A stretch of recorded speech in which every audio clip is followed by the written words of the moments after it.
iki gihugu cyacu wakirekura cyagwa mana we tugishize mu maboko yawe abayobozi bacyo wabarekura bagwa mana we tubashyize mu maboko yawe ndacumura mana ndacumura n'ubucucuruza mana wawe kugira ngo mana nanjye mbone ubugingo nyemerera rwose nanjye ndengakorera mana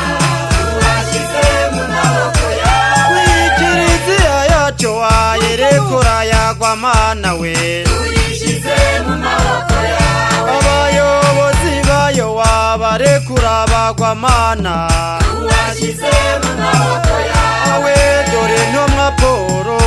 intumwa Pawulo yamamaje izina ryawe kugeza ipfiriye ivanjiri yawe nyemerera rwose nanjye ndenga Pawulo mana tubashyize mu maboko yawe abihaye Imana bose wabarekura bagwa mana we tubashyize mu maboko yawe abakristu bose wabarekura bagwa mana we tubashyize mu maboko yawe urubyiruko rwose warurekura rwagwa mana we turushyize mu maboko yawe iri torero ryacu warirekura ryagwa mana we turishyize mu maboko yawe paruwasi Gisagara wayirekura yagwa mana we tuyishyize mu maboko yawe abanyarwanda bose wabarekura bagwa mana we